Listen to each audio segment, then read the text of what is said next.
Welcome to my channel. So here today I'm gonna talk about my own method or some thinking around Death Stranding, about how the whole thing works.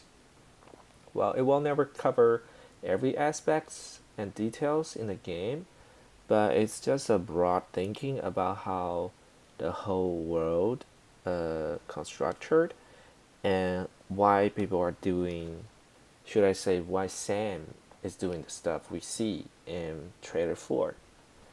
So now let's get started. So here, let's see. Oh yeah, I apologize for the really bad graphic design or video content you are seeing right now.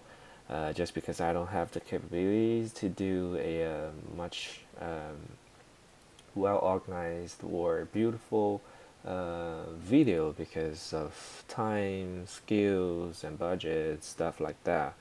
So bear with me. I'm gonna just show some really basic pictures or text or lines, arrows to explain my thing. Well, yeah, let's get started. So, player one. Who's player one? Player one is you and me. Basically, it's the players, video game players in the real world. Everybody who has a PS4 in this case, it's gonna be the player. And as a player one, you may start a game of Death Stranding when you have it.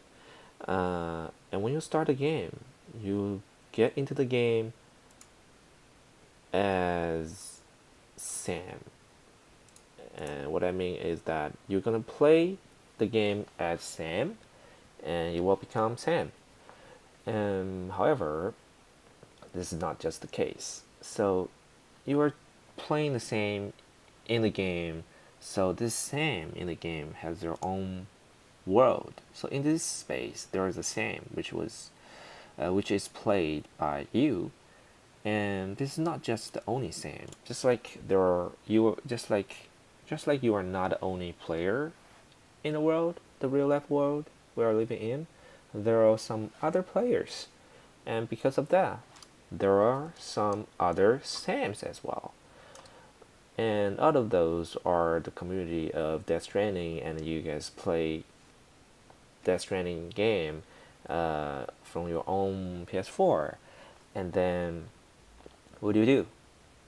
So, from my thinking or my method, this Sam in this little world, your PlayStation is in, or say the virtual world of your copy of Death Stranding created contains a Sam, and that's the small world um, you have for the Sam, and this is actually the real life for the Sam you are controlling.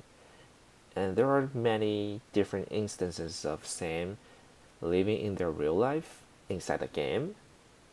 So for the game world you are playing, it's actually the real world, real life for the Sam. And to start from there, I'm thinking about a game in the game concept. So for those Sams, they have their real life in the game, and what they can do is they can jump in to another game world. And that's the game those Sams can play in their real life. And then that's another world, which is the game in the game. And then this game world is where those adventures happened, mostly, I would say that. And so what do? So you're gonna control this game, you're gonna log into this game, and you will get into the real life of those Sams. And then as Sam, you can download yourself or just go down, break the boundary, and go into the game world as different Sams. So that's a theory going around on the internet saying, so why we have different Sams on the fourth trader. One method is thinking about having you to progress in the game, collect different gears or weapons, equipments. So that's why you are changing your appearance, because you are changing your equipment. And another version of the concept, it's definitely a multiplayer game, and then those different sims are actually controlled by different players in the world. That's why they are different, and because you have customization functionality, so you can have different hairstyle, you can have different appearance, apparels, or playstyles through the game. And so I'm taking that one because in this theory, different players can control the game, control the sim, and then jump into the game world and to start a game as different sims. And of course, we have more sims in the game world playing the game like this. So what are they doing? From the fourth trailer, we can see that those sims, those little sims, the majority part of the work they're doing is kind of walking around with a lot of packages or boxes on their back. So I kind of think, yeah, this is pretty much, I think, the urge stage, or at least the first part of each task they have to do through the game. And from what I can see, like for the instance, this is Sam. What he's doing, pretty much every Sam, including this one, is doing one thing, which is kind of climb up to a mountain and try to go to somewhere with those gears or with those packages they are delivering. And from here, I start to use my wild imagination to think about why they're doing this. And my final thought about this is that there are actually some places, a teleporting site or portal or something like that they're trying to reach out for. And it's not easy to get there because it's in some distant places and hard to reach. And that's why those Sams are walking, climbing, swimming, whatever, to bring those boxes or packages to this dome. And from there, what they're doing is very revolutionary, which is transport or teleport or upload those packages they collected through the game back to the real life of Sam. So, for instance, you, the player 8, as the Sam, go into the game. You go through different places to collect different gears or stuff, and then you will carry them to a specific place, and from there, you can teleport those packages back to the real life of Sam, which is the Sam you were playing. And when you go into the game next time, you're gonna start over from the real life of Sam, and you have new gears or better gears to start with, and then you can get into the game world with a stronger equipment. So that's the loop. That's why people are doing this. That's why those Sams are collecting those and delivering this. And it's not just equipment though. I'm guessing maybe there are some dropped equipments from player's death, and also you can acquire some resources from the game world.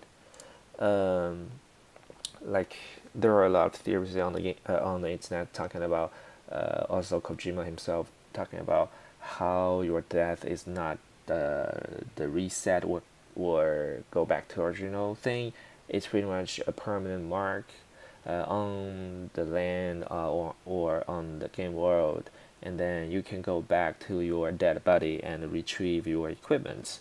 So this is why I'm thinking about those boxes contains all the equipments you collected, and it's not only from your own death. You could probably collect some other players' equipments in the game world as well, and then you can collect some resources and then send them back to the real life. Remember, it's still in the game, but it's the real life for the same in the game, and then you can equip yourself and start over with a better self. So this is pretty much the loop of what's happening when you see those Sams carrying stuff, transporting them, deliver them to somewhere. And there are another aspect of the game, which is death. So on the fourth trailer, we can see that Sam was captured by those floating ghost thing. He was dragged into this oily liquid and died. So from there, I'm thinking maybe the death of players or those Sams will create more ghosts. So when you die in the game, you will become one of those ghosts, but just part of you, or maybe a copy of you, to become this floating ghost which has no conscience or no subjective goals. As a ghost, you will only have some natural desire of hunting down people, and that's why you are always floating there. And when a Sam getting close to you, you will start to reach out and hunt down the Sam.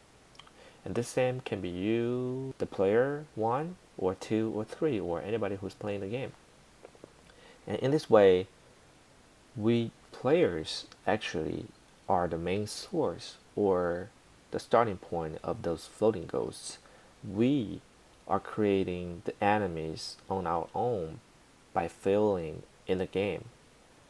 And it's kind of a dynamic system that how to balance the enemy and the good guys, like, or to challenge yourself, like you have to do really great in the game, because if you die, you're gonna become part of the enemy, and you are increase the hardness of the game for yourself and other players, and all the players in the world as a whole group are trying to beat the game. So you are all trying to avoid death in the game in order to decrease or minimize the ghosts in the game, which is kind of disturbing you to finish your jobs in the game.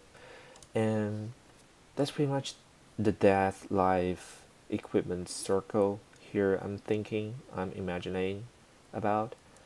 And there is another thing I want to mention though, which is mentioned by Matt Nicholson in a previous interview.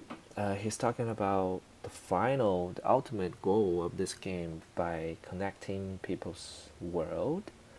So by hearing that and combined with my theory of the real life of Sims, I'm thinking maybe, probably, those boxes were packages including equipments and resources. So probably you can go into the game world as Sims to go around and collect stuff, and those stuff include resources with some sort of energy things that you can bring up and get into the real life of yours. And then each of those Sims can collect those things, and by using those resources or things, they can connect to each other and they can pull each other closer. And then because of that, those different Sims worlds gonna combine into one world, one big Sims world. And that's actually not a new thing, because probably in the beginning of the time, Sam in the real life has only one version or one world, and because of some reason, maybe those floating gigantic floating creature, some sort of other dimensional thing, influence the real life of Sam and break it up into many mini little real life of different instances of Sam. And then the final goal, the ultimate goal of those people in the real life of the game, is trying to pull those little pieces together and to restore the order or the existence of one single world or one single real life. And by doing this, we can achieve the final goal. And that was achieved by different players, player 1, 2, 3, 4, 5, from the real life of us, to join the game as Sam, and then to control the Sam, jump into the game world, to collect stuff, to get it back to the real life of the Sam, and then to reconnect those little worlds into one thing.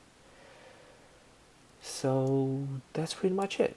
That's pretty much my thoughts, my theory about why Sams, those little Sams, are carrying stuff, delivering stuff, and how the whole thing getting into a loop and push players to keep playing the game. And it's definitely not a complete theory including everything. it's definitely not a holistic view of all the clues, including on the previous on the 4 trailers. It's not including the baby.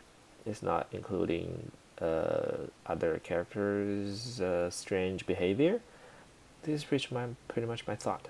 Pretty much a loop of how players, you and me, go into the game as Sam, and jump into the game world of Death Stranding, and then collect stuff and bring those stuff back to the real life of Sam, and then use those stuff to better yourself and also to connect other players' world together into a big one world. That's pretty much it. What do you think?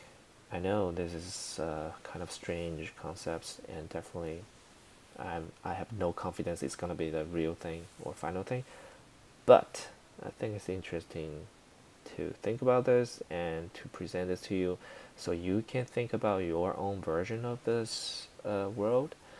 And finally, eventually, we're gonna know what's happening in Death Stranding when it releases.